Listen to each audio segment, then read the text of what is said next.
Como les decía, tenemos entonces un movimiento sindical profundamente masculino, adulto, y el otro elemento que faltaba subrayar era el carácter centralista, limeño, del movimiento sindical.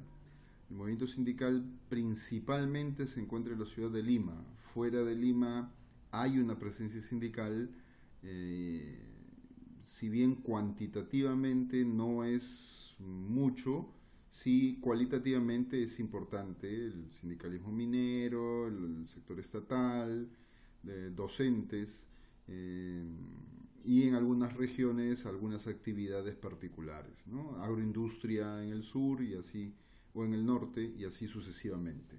Pero el núcleo central del movimiento sindical se encuentra en la ciudad de Lima. Eh, bueno, ya tengo que ir terminando esta intervención y quiero ir señalando entonces los problemas y las perspectivas a partir de este recorrido que hemos hecho en la historia y características del movimiento sindical. Entonces, viendo bien todas estas características, procesos, cambios, transformaciones del movimiento sindical a lo largo del tiempo, podemos ir centralizando algunas cosas, subrayando algunos elementos. Quiero subrayar dos problemas, hasta tres problemas que me parecen fundamentales en el momento actual, en el presente, en la actual coyuntura. En primer lugar, eh, ¿cuáles son los retos, los problemas con los que se enfrenta este movimiento sindical que hemos descrito? En primer lugar, el continuismo neoliberal. El continuismo neoliberal es uno de los principales obstáculos con los cuales se tiene que enfrentar. Entonces, cuando hablamos de continuismo neoliberal, de lo que estamos hablando básicamente es de lo siguiente. Desde el 5 de abril de 1992, la política laboral que se aplica desde el Estado es exactamente la misma. Han cambiado presidentes, han caído dictaduras, se ha restablecido la democracia, han cambiado ministros de trabajo, primeros ministros, presidentes, parlamentos, congresistas, pero la política laboral sigue siendo la misma desde el 5 de abril de 1992 hasta la fecha. Los grandes ejes y los grandes contenidos y el sentido de esta política laboral se mantiene. Eh, ¿Por qué se mantiene? Por dos elementos. El primero de estos elementos es la profunda debilidad institucional de la democracia en nuestro país. La democracia, si bien este es uno de los periodos más largos de democracia que estamos viviendo, la democracia que tenemos es una democracia débil, es una democracia tímida, es una democracia superficial. Si la democracia fuera un árbol, este tendría las ramas muy cortas y las raíces mucho más cortas. Es una democracia que no da sombra, es un árbol bastante raído, bastante débil. La libertad sindical, que es un componente central en cualquier régimen democrático en nuestro país, es casi un eufemismo. Decir que se respeta la libertad sindical puede ser una broma o puede ser incluso una estafa. En promedio, cada año en la ciudad de Lima son despedidos alrededor de 100 trabajadores por razones estrictamente sindicales. Es decir, son despedidos por formar sindicatos, son despedidos por ser dirigentes sindicales, son despedidos por presentar pliegos de reclamos, y esto ya es una constante. Solo en la ciudad de Lima no tengo cifras ni datos a nivel nacional y el panorama debe de ser mucho más complicado aún. Y esto en parte también por un elemento central. En todos los demás países civilizados, la democracia no solamente está escrita en el papel, sino es una institución real, es una institución con contenido y especialmente tiene legitimidad y sentido en el centro de trabajo. En los últimos 40 años en todo el mundo el centro de trabajo se ha democratizado. Del viejo feudo que era en el capitalismo salvaje al día de hoy, por lo menos hasta los años 80, el centro de trabajo había venido democratizándose. Es decir, digamos que las fuerzas democráticas que iban triunfando en otras esferas de la sociedad lograron ingresar también al centro de trabajo y establecieron nuevas relaciones laborales, salvo en el Perú. En el Perú y en algunos otros países, pero principalmente para nuestro caso, para esta charla, yo quiero subrayar el caso del Perú. En el Perú, el centro de trabajo, la fábrica, el centro laboral no es democrático. Sigue siendo un espacio autoritario, sigue siendo un espacio feudal, sigue siendo un espacio de control y dominio absoluto del capital, donde los trabajadores no tienen voz, y si tienen, esta voz no es escuchada, donde los trabajadores difícilmente pueden articular sus intereses y negociar de igual a igual con su patrón las condiciones de trabajo, las remuneraciones y los demás beneficios que ellos consideren pertinente negociar. No estamos hablando de prebendas, no estamos hablando de privilegios, no estamos hablando que los trabajadores deben de dominar y establecer una dictadura de soviets. Estamos hablando simple y sencillamente del respeto y el derecho a discutir entre iguales las condiciones de trabajo. Y en el centro de trabajo, en nuestro país, esto no es así. Y el otro elemento que quiero mencionar era el continuismo de la política neoliberal se explica, por un lado, por la debilidad democrática de nuestra sociedad y segundo, por lo siguiente, la alianza férrea, la alianza firme, la alianza casi soldada, amalgamada, que existe entre el Estado y los empresarios, que viene desde 1992. El Estado no se ve a sí mismo ni siquiera como un árbitro imparcial en las relaciones laborales. El Estado deviene en el solícito servidor de los intereses empresariales. En cada uno de los conflictos, en la mayoría, si no en la totalidad de los conflictos, de las huelgas, de los procesos de fiscalización, de las inspecciones, el Estado, por default, por definición, se ubica del lado de la patronal.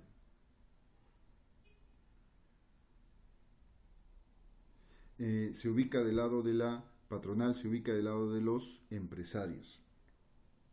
A veces me detengo porque la máquina esta, la computadora, hace sonidos y cosas raras y no sé si... pero está grabando, así que no se preocupen. Entonces, en resumen, tenemos esos tres elementos. Hoy día los grandes enemigos, los grandes retos que tiene el movimiento sindical son entonces la política neoliberal continuista que se mantiene, la debilidad de la democracia en la sociedad y en el centro de trabajo y la alianza que existe entre empresarios y Estado. Frente a eso, ¿qué cosa se puede hacer? En primer lugar, hay un elemento clave que hay que señalar aquí. En los próximos años, desde el 2008 el mundo vive en una crisis económica. Ya en otra oportunidad podremos conversar con mayor amplitud acerca de la crisis, las causas, las razones y la característica de la crisis económica. Hoy día solamente la vamos a señalar rápidamente. La crisis económica es una presencia real, ha significado cambios muy importantes en el mundo, pérdida de millones de puestos de trabajo en Estados Unidos, en Europa, está poniendo casi en cuestión la Unión Europea, y y en Estados Unidos ha significado el retorno de posiciones que ya habían sido superadas en distintos discursos. En Europa significa tal vez la desaparición ya total del estado del bienestar. Y bueno, en el Perú la crisis económica todavía no ha golpeado como se pensaba que podía hacerlo, en parte por un actor internacional que también está en escena y que ha significado un cambio, que es China. Buena parte de nuestras exportaciones se van a mercados chinos, sobre todo minerales, que están en precios en alza, y también textiles, confecciones y algo de agricultura, agroexportación. Después de China tenemos Estados Unidos y luego Europa, y ya muy detrás el mercado común andino y otros pequeños mercados. Pero entonces, como China sigue funcionando y China sigue creciendo, digamos que eso ha permitido al país mantener los niveles de crecimiento que todos conocemos. Pero si las cosas en China cambian, ahí todo esto, esta situación obviamente nos va a afectar.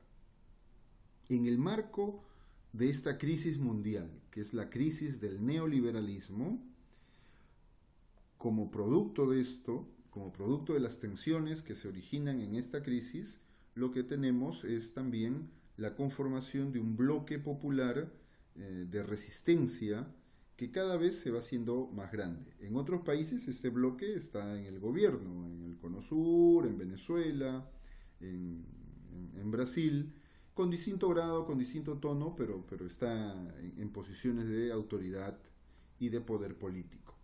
En el Perú no. En el Perú hay un bloque popular que ha logrado algunas importantes victorias.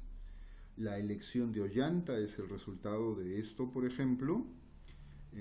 Por eso es tan difícil la traición, el viraje, el cambio, el abandono de las banderas que Ollanta había levantado y que obviamente ahora no, se las ha olvidado, las ha guardado, ha cambiado de discurso completamente y en fin. Pero entonces este bloque popular de resistencia es un actor. Se opone a entonces está en una especie de contradicción con grandes inversiones de corporaciones extranjeras versus comunidades locales, ¿no? En el caso de la minería este conflicto es muy claro, muy fácil de ver y bueno, y ahí está, este es un elemento. Junto con eso tenemos fuerzas progresistas que se están organizando para dar la lucha electoral, ¿no? El referente probablemente más importante es Fuerza Ciudadana, que es la unión del Partido Socialista, del Partido Comunista, de Fuerza Social, de la alcaldesa Susana Villarán, y de Ciudadanos por el Cambio, que es un grupo de profesionales comprometidos, progresistas, organizados. También tenemos a Tierra y Libertad y también tenemos al MAS, que es el frente, el intento unitario de los compañeros de Patria Roja. Entonces tenemos esos elementos. Dependiendo de cómo se desarrolle la crisis económica, vamos a ver que si las políticas continuistas, eso que los otros llaman el piloto automático, va a seguir continuando, va a mantenerse y va a lograr a la vez desactivar los distintos conflictos que se producen y se van a seguir produciendo. En la medida en que esto no ocurra, los conflictos van a incrementarse, el bloque popular de resistencia va a ser más fuerte y si los procesos unitarios de la izquierda logran consolidarse, es probable que en las próximas elecciones, si bien no el gobierno, por lo menos podamos aspirar a tener una bancada parlamentaria realmente de izquierda, realmente grande, realmente con capacidad de iniciativas de reforma legislativa, lo cual cambiaría el panorama político y le permitiría al movimiento sindical las reformas legislativas que requiere, es decir, ir desarmando la estructura neoliberal a partir de las reformas legislativas. Pero eso es a nivel político, a nivel nacional. A nivel interno, lo que se tiene que hacer, el movimiento sindical, lo que está enfrascado es en lo que se llama la autorreforma sindical, el proceso de reestructuración organizativa, que básicamente es lo siguiente. Afiliación masiva de trabajadores y trabajadoras. Tenemos que tener más sindicalistas.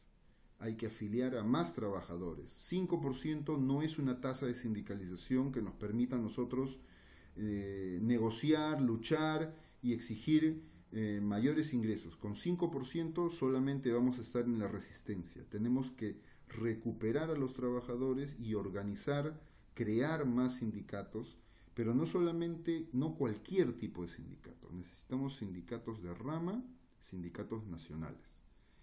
Es decir, más sindicalistas en menos sindicatos. Sindicatos grandes y fuertes con más sindicalistas. A la vez tenemos que recuperar la negociación colectiva por rama.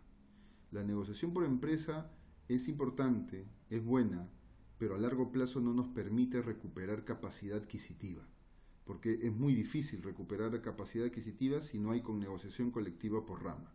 El mejor ejemplo es la Federación de Trabajadores en Construcción Civil del Perú. La federación que lidera el compañero Mario Guamán es, a través de la negociación colectiva por rama, ha logrado incrementos sostenidos en la última década que colocan muy por encima de la inflación y muy por encima de los costos, permitiéndole a los trabajadores de construcción civil ingresos cada vez más importantes. Lo mismo se puede recuperar en otros espacios, en trabajadores estatales, agroindustria, manufactura, minería, textil, alimentos, bebidas y afines. Se debería de aspirar a la negociación colectiva por rama. Paralelo a eso tenemos que trabajar el tema de la cuota sindical. El sindicalismo no puede ser un sindicalismo pobre y el sindicalismo tampoco puede ser un sindicalismo de todo gratis. Todo trabajador tiene que cotizar. El trabajador a su sindicato, el sindicato a la federación y la federación tiene que cotizar a la confederación. Es la única manera que podemos construir un movimiento sindical autónomo, clasista y fuerte y estructuralmente fuerte.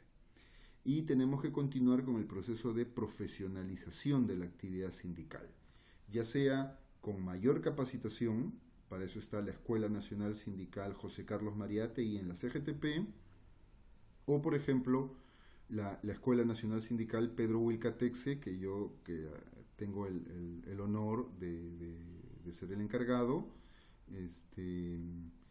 y son los espacios en donde estamos tratando de consolidar la nueva generación de sindicalistas, tratando de transmitir las experiencias de los mayores, las experiencias de lucha, de entrega, de sacrificio, con el conocimiento técnico, con el conocimiento científico, con las nuevas herramientas de la gestión, de la planificación, del seguimiento, para dar mayor capacidad de trabajo a la nueva generación de sindicalistas, lo cual significa también incorporar profesionales al movimiento sindical. No solo en las ONG, sino directamente en el movimiento sindical, profesionales adscritos que trabajen bajo la dirección de dirigentes sindicales, bajo la fiscalización de la organización sindical, para que podamos los profesionales desarrollar nuestra labor de manera creativa, pero al mismo tiempo responsable. Todos estos elementos tienen que complementarse con dos cosas. Necesitamos más trabajadores jóvenes en el sindicato, necesitamos más trabajadoras mujeres en el sindicato. No va a haber movimiento sindical si no hay mujeres y no hay jóvenes. El mercado laboral es variado, hay mujeres, hay hombres, hay muchos jóvenes. El movimiento sindical tiene que ser un espejo de ese mercado laboral. Entonces, de eso se trata, esos son los retos que tenemos a futuro. Grandes luchas a nivel político y grandes transformaciones a nivel orgánico. Yo tengo casi 20 años acompañando modestamente al movimiento sindical en las tareas que él mismo me ha encargado y estoy convencido que los retos que tenemos a futuro son difíciles, son serios, son importantes. Pero estoy convencido que los trabajadores, las trabajadoras organizados de hoy día tienen toda la capacidad, tienen todas las posibilidades, tienen todo el compromiso y todo el empeño de cumplir estos retos, de sobrepasarlos y de coronar nuestros objetivos con el éxito. Tenemos el ejemplo de nuestros mártires, de nuestros hombres y mujeres que han dado su sacrificio, su vida, su entrega desinteresada, generosa, honesta, como Pedro Wilca y tantos otros, que estoy seguro que el movimiento sindical no solamente va a crecer, sino cada vez va a ser más fuerte, más grande, más democrático, más amplio, y va a recuperar y conquistar nuevas y amplias victorias para todos y todas nosotros. Bueno, muchas gracias por su tiempo, por su paciencia, y espero que esto que he conversado con ustedes les permita una discusión amena, interesante y creativa. Muchas gracias y hasta otra oportunidad.